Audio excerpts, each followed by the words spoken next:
Hello friends, welcome back to our channel Mahavir study point. सुबह के इस मैथ के सेशन में आपका स्वागत है। आज का हम लोगों का मैथ का प्रैक्टिस सेट नंबर 83 होने वाला है। 82 तक कंप्लीट हो चुका है। रोज सुबह 10 बजे से यह प्रैक्टिस सेशन होता है। प्रीवियस ईयर के क्वेश्चन पर यह आधारित है। 20 क्वेश्चन जो भी एसएससी में पूछे गए हैं उनका कलेक्शन है। तो चलिए आज का क्लास हम लोग शुरू करते हैं। देखिए पहला क्वेश्चन कह रहा है, यदि एक राशि चक्रवृद्धि ब्याज दर पर 4 वर्षों में 2190 और 5 वर्षों में 2409 हो जाती है तो हमको रेट ऑफ इंटरेस्ट पता करना है। सीआई का सवाल है। देखिए अच्छा, एक चीज़ देखिए, यहाँ पर 5 साल में कितना हो रहा है। तो 5 साल में हो रहा है, बहुत ही सिंपल अप्रोच बताएंगे इस क्वेश्चन का।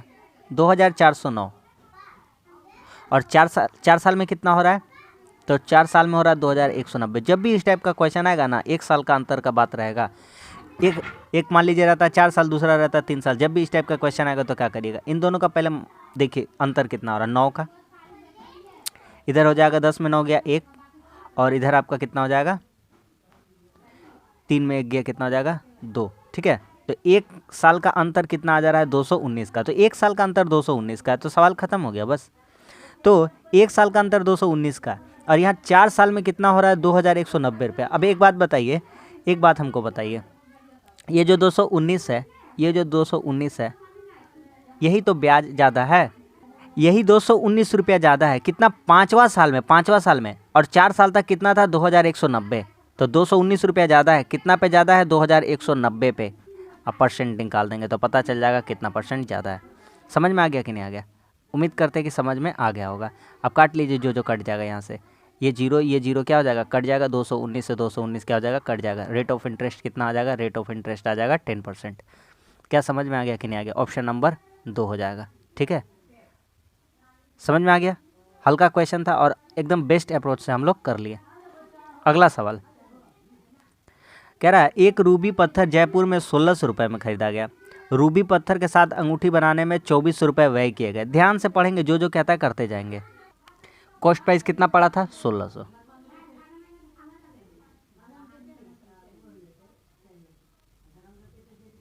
ठीक है, रूबी पत्थर के साथ अंगूठी बनाने पर 2400 रुपये व्यय किए गए और इस पर खर्चा किया गया है। कितना किया गया है, 2400 रुपये। जोड़ देते हैं। टोटल कॉस्ट कितना पड़ा, 16 4 20 20 40।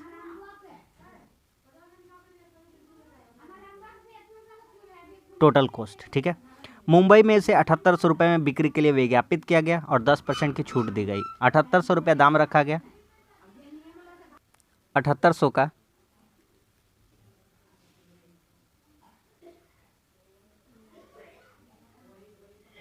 90% में बेचा गया, 10% की छूट दी गई है।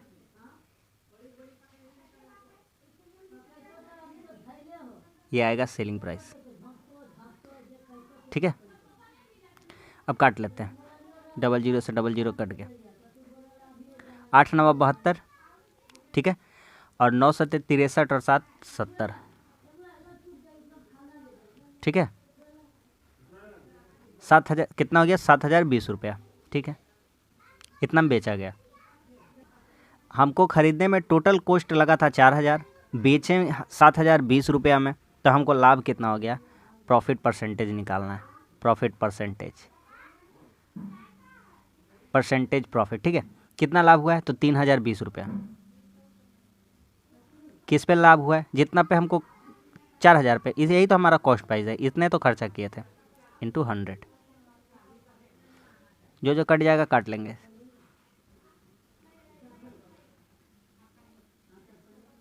ये 2 0 कट गया, ये कट गया। 4 7 28। ठीक है, 4 7 28, 4 5 20 और 2 फिर बच जाएगा 4 5 20। 75.5%। तो इस क्वेश्चन का आंसर यही हो जाएगा, 75.5%। Option number 3। समझ में आ गया कि नहीं आ गया। सिंपल सिंपल क्वेश्चन है, उम्मीद कर रहे हैं कि आपको समझ में आ रहा होगा। अगला सवाल कहता है, एक संख्या दूसरी संख्या की 25%। मान लेते हैं एक संख्या x है, दूसरी संख्या, एक संख्या दूसरी संख्या का 25%। 25% का फ्रैक्शन वैल्यू y/4। तो यहाँ से अगर हम रेशियो देखेंगे तो x/y का रेशियो आ जाएगा 1/4। x का वैल्यू 1, y का वैल्यू 4। कहता है बड़ी संख्या छोटी संख्या से 12 अधिक है। 1 और 4 में कितना का डिफरेंस आ रहा है, 3 का। यही किसके बराबर है, 12 के, 3 चौके 12। तो 1 का वैल्यू हो जाएगा 4, मतलब छोटी संख्या, और 4 का वैल्यू कितना हो जाएगा, 16। तो बड़ी संख्या कौन सी हो जाएगी, 16, ऑप्शन नंबर 2। बहुत जने का आंसर 48 आ रहा होगा, जो कि बिल्कुल भी गलत आंसर है। अगला सवाल, ए और बी किसी काम को मिलकर 18 दिन में, ए प्लस बी 18, ए बी से 3 गुना कारगर है, ए बी से 3 गुना कारगर है, ए बी इफिशियंसी दिया हुआ है, ए 3 गुना कार्यकुशल है, बी का एफिशिएंसी 1, तो ए का कितना है 3, और दोनों मिलकर काम कितना दिन में करते हैं, 18 दिन में। तो टोटल वर्क कितना हो जाएगा, यहाँ से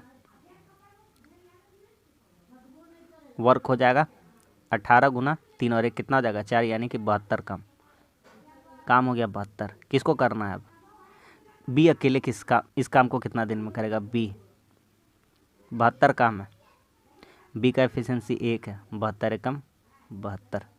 सवाल खत्म, ऑप्शन नंबर 2। ठीक है, समझ में आ रहा ना। अगला सवाल कहता है एक घनाकार बक्से का आयतन 3.375 मीटर है, तो उस बक्से की लंबाई, साफ साफ बात बोला गया है। घन का फॉर्मूला क्या होता है, वॉल्यूम का, घन का ए क्यूब, ए क्यूब क्या होता है 3.375। इसको तो बताने का किसी को ज़रूरत भी नहीं पड़ेगा, ये किसका क्यूब होता है, आपको कम से कम 20 तक का क्यूब याद होना चाहिए। तो ये 0.3 अंक का पहले है, तो यहाँ पे लगा देंगे, तो क्यूब चढ़ाएंगे तो 3 अंक का पहले हो ही जाएगा दशमलव, तो 3.375 आ जाएगा कि नहीं आ जाएगा। तो किसका होता है 1.5 का, 1.5 मीटर। ठीक है, ए निकालना था, घन की लंबाई ए का वैल्यू कितना आ जाएगा 1.5। समझ में आ गया कि नहीं आ गया। अगला सवाल कहता है ए प्लस बी प्लस सी 11 है, ए बी बी सी सी ए इतना है। सबसे पहले हम यहाँ पे ए square B square C square निकाल लेते हैं। क्यों निकालते हैं अभी आपको बताते हैं।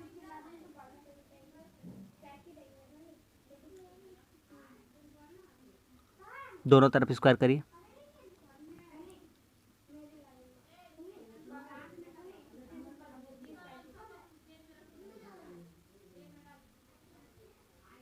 क्या हो जाएगा A square plus B square plus C square plus 2 into A B into B C into C A बराबर कितना हो जाएगा 11 का स्क्वायर 121। तो यहाँ से ए square B square C square निकल जाएगा बराबर 121, ये प्लस इधर आएगा माइनस, और ये ए बी बी सी सी ए का मान कितना था, तो इसका मान दिया हुआ 38, तो यहाँ पे रख देंगे इंटू 38। तो यहाँ से हमारा आ चुका है ए square B square C square का मान 121 में 38 गुना कितना हो गया आपका 76। तो 38 गुना कितना हो गया 76, 5 81 35 होगा, है ना 45 होगा। 38 गुना 76, 121 माइनस 76, 11 में 6 घटेगा 5, 11 में 4 घटेगा 7, 11 में 7 घटेगा 4, 45 आया। बस अब A Q B Q C Q वाला फार्मूला लगा देंगे। क्या होता है formula, A plus B plus सी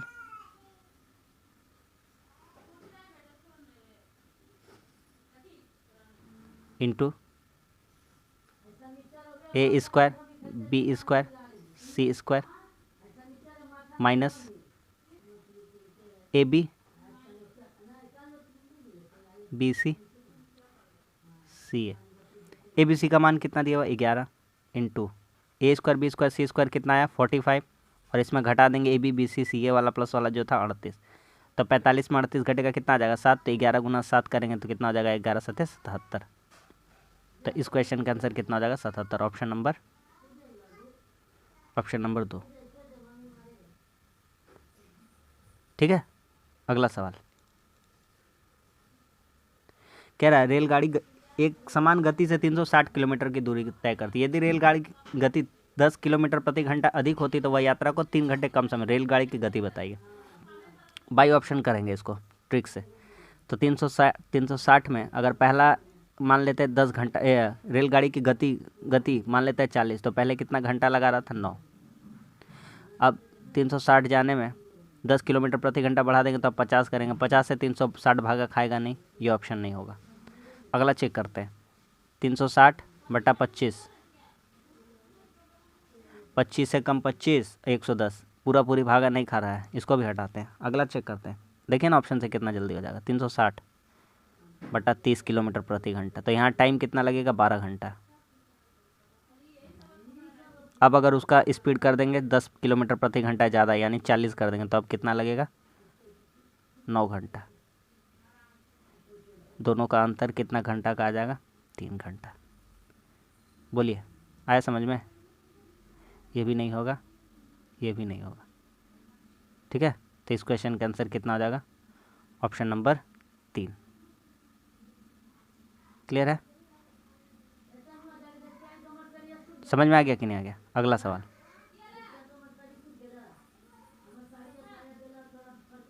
अगला सवाल कहता है, एक टेलीग्राफ खंभा जमीन के ऊपरी बिंदु से झुका हुआ है, ठीक है। देखिए एक खंभा बनाते पहले, ये एक खंभा है, ठीक।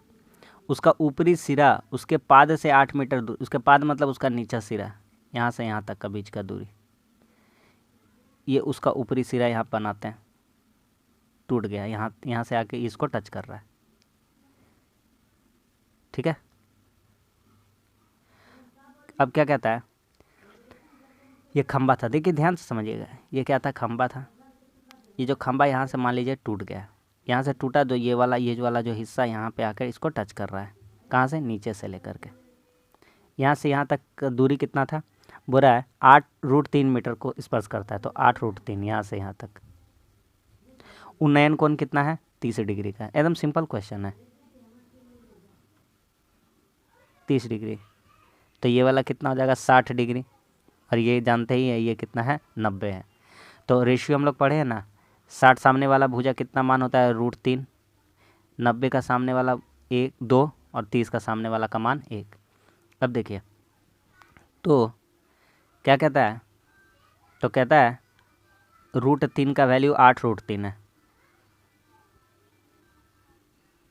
1 का वैल्यू कितना हो जाएगा, 8, ठीक है। और यही तो झुका है, यही तो झुका पड़ा है, यही तो झुका पड़ा, तो 1 का वैल्यू 8, तो यहाँ से यहाँ तक 1 नाप हो गया, और यहाँ से यहाँ तक कितना हो गया, 2, तो 1 और 2 जोड़ देंगे तो कितना हो जाएगा, 3, तो 3 का वैल्यू कितना हो जाएगा, 8 या 24। इससे बेस्ट अप्रोच इस क्वेश्चन को लगाने का कुछ भी नहीं हो सकता था। समझ में आ गया कि नहीं आ गया, खत्म हो गया सवाल। अगला सवाल, एक घन का विकर्ण 6√3 सेंटीमीटर है। देखिए घन, तो घन का सिंपल सा फॉर्मूला होता है, घन का विकर्ण,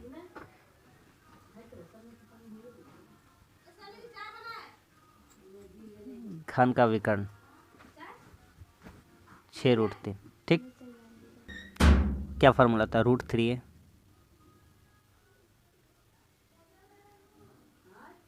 √3 कट गया, ए का वैल्यू कितना आ गया, 6। हमसे पूछा है कुल पृष्ठ क्षेत्रफल, टोटल सरफेस एरिया अनुपात वॉल्यूम घन का। लीजिए फार्मूला, 6a² × a³, यहाँ से कट जाएगा, तो यहाँ हो जाएगा 6 × a बचेगा, और सॉरी यहाँ अगला में a बचेगा, यहाँ नहीं, यहाँ 6 बचेगा, और यहाँ सिर्फ और सिर्फ कितना बचेगा, a बचेगा, ठीक। तो यहाँ 6 और a का भी वैल्यू कितना, 6, तो 6 का रेशियो कितना जाएगा, 1:1। तो इस क्वेश्चन का आंसर कितना हो जाएगा, ऑप्शन नंबर 3, 1:1, ठीक है। समझ में आ रहा है कि नहीं आ रहा है, आ रहा है समझ में ना। अगला सवाल, 8% प्रतिवर्ष दर पर 4 वर्ष में वर्तमान राशि 87,750 है, तो मूल राशि ज्ञात करें। सिंपल इंटरेस्ट का क्वेश्चन है और सिंपल क्वेश्चन है। देखिए कोई राशि पहले अपना आप में 100% रहता है, ठीक है। उसको इंटरेस्ट कितना मिला है, 4 साल का है, 8% का। हम लोग सिंपल इंटरेस्ट में आज इसको दूसरा तरफ से बना देते हैं, 8% × 4 बराबर कितना हो जाएगा, तो 132%। मिश्रधन हो गया, क्या हो गया, मिश्रधन। 100 रुपया कोई भी मूलधन अपना था और ब्याज उस पर मिला 32, कितना मिला, 32, तो कितना हो गया, 132 का वैल्यू निकालेंगे, 87,750, तो 100 का वैल्यू निकालें, मूल राशि यानी प्रिंसिपल निकालना है। 87750 बटा 132 इंटू 100। सवाल ख़त्म हो गया। अब हम आपको इजी तरीका सिखाते हैं, थोड़ा सा गौर कीजिएगा। 132 से 8750 को देना। एक वो बात बताइए, यहाँ पे देखिए, यहाँ पे यहाँ पे देखिए, यहाँ पे 3 संख्या है ना, कोई बात नहीं, यहाँ भी 3 संख्या लीजिए। इसको 130 समझिए, इसको 870 समझिए, ये 800 समझिए। 13 छक्के 78, 13 सत्ते 91, क्या पूरा 7 बार में जाएगा? नहीं जाएगा, ये नहीं होगा, ये नहीं होगा, 13 पचे 65, ये नहीं होगा। और 87 वाला 13 छक्के 78 हो गया, ठीक है 78। यहाँ 9 बचेगा, 97 हो जाएगा, ठीक है। तो 97 हो जाएगा, 13 9 117 हो जाएगा, तो उतना तो होगा नहीं। और 13 छक्के 78, तो फिर से वो वाला हो सकता, तो 69 वाला भी नहीं होगा, तो 66 वाला आंसर हो जाएगा, ऑप्शन नंबर 2। इस तरह से आप, और 100 से गुना करने का कोई मतलब नहीं है, वो झूठ मूठ का दिया हुआ। इस तरह से हम शॉर्ट अप्रोच में इसको बना सकते हैं, ठीक है। अगला सवाल, अगला क्वेश्चन कह रहा है ए और बी किसी काम को 15 और 10 दिन में पूरा कर सकते हैं। यहाँ है ए, यहाँ है बी। 15 10, ये कितना हो जाएगा एलसीएम? 30, 2 3, इफिशियंसी हो गया। उन्हें 35 रुपये काम पर ठेका मिला है, यानी कि इसको 2 इफिशियंसी और इसको 3 इफिशियंसी का पैसा कितना मिल रहा है? 35,000। 5 का वैल्यू 35,000, 1 का वैल्यू कितना हो जाएगा? 7,000। किसका मान मांगा है? कह रहा है ए का हिस्सा कितना? ए का हिस्सा कितना? ए का हिस्सा है 2, तो 7K इंटू 2 यानी कि 14K यानी कि 14,000, ठीक है। Option number 3। समझ में आ गया कि नहीं आ गया? अगला क्वेश्चन कह रहा है एक दुकानदार ने एक वस्तु का 3/4 भाग 20% लाभ पर बेचा। देखिए टोटल वस्तु थे 4, उसमें से 3 वस्तु को 120 पे बेचा और एक वस्तु को 100 पर ही बेचा है। इसको 120 पे बेचा है, इसको 100 पर ही बेचा है। टोटल मान लेते दाम 100 रुपया करके था, तो 4 वस्तु का दाम कितना हो जाता है? यहाँ से 400, यहाँ कितना हो जा रहा है? 360 रुपया, और यहाँ कितना हो जा रहा है? 100, ठीक है। तो टोटल कितना हो गया? ये था कॉस्ट प्राइस, ये सेलिंग प्राइस। कितना हो रहा है सेलिंग प्राइस? तो सेलिंग प्राइस टोटल हो जा रहा है 460,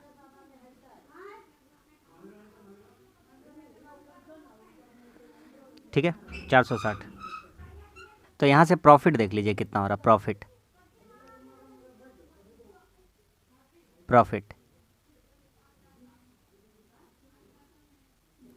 तो साफ साफ देख पा रहे 460 सेलिंग प्राइस और 400 कॉस्ट प्राइस, तो 60 रुपये का लाभ हो रहा है। कितना पे हो रहा है?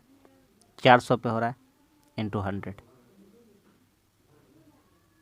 2 0 2 0 कट जाएगा, और 60 को 4 से भागा करेंगे, कितना हो जाएगा? 15%। सवाल ख़त्म। इतना अच्छा अप्रोच बता दिए, इस क्वेश्चन का इतना अच्छा अप्रोच कोई नहीं बताएगा। समझ में आ गया कि नहीं आ गया? ठीक है। अगला सवाल, एक कार्यालय प्रातः 10 बजे खुलता है और 5 बजे बंद होता है। 10 AM चलता है, कितना बजे तक है? 5 PM। टोटल कितना घंटा? 7 घंटा काम। कहता है भोजन अवकाश 30 मिनट का होता है, रेसेस टाइम 30 मिनट का होता है। तो भोजन आवश्यक कार्यालय की कुल अवधि क्या है? तो बस खत्म, इधर 30 मिनट और इधर 7 गुना 60,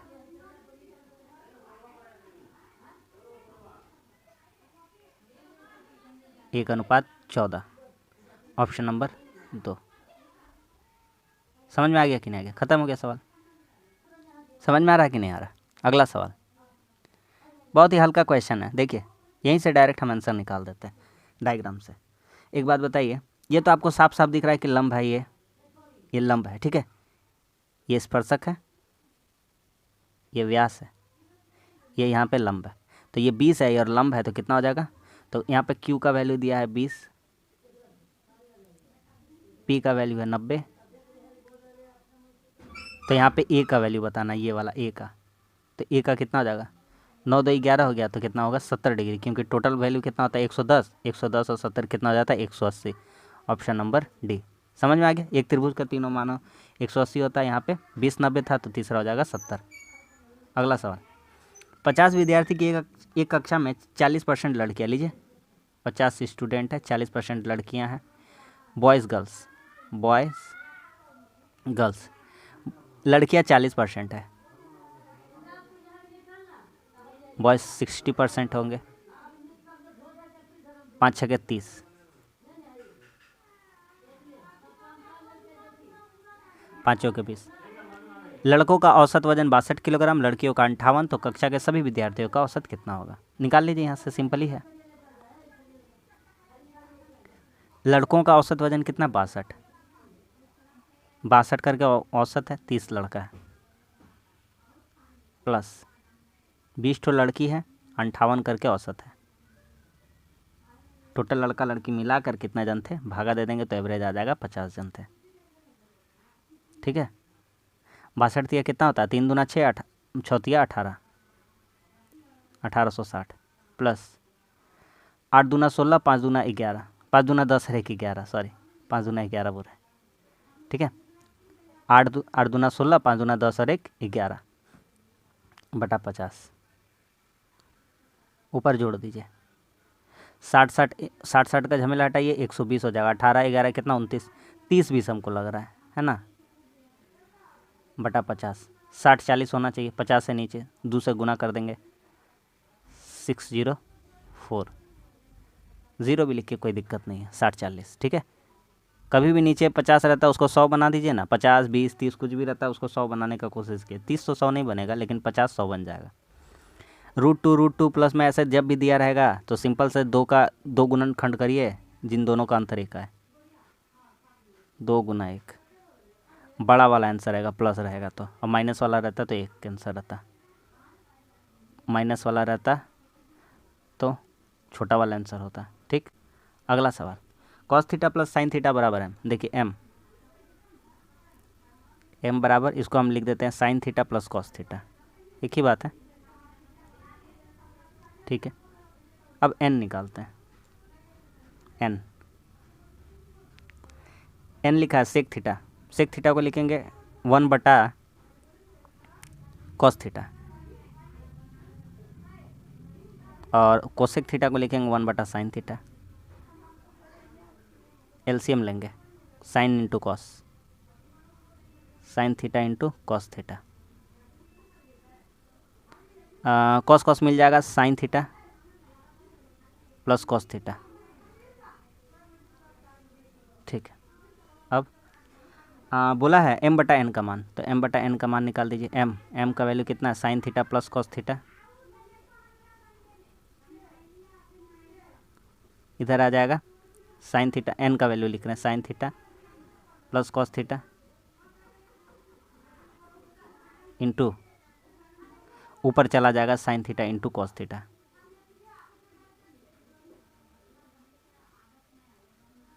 ये दोनों क्या होगा? कैंसिल हो जाएगा, यानी sine theta plus cos theta क्या बच जाएगा? Sine theta sorry into cos theta, plus cos theta नहीं, sine theta into cos theta.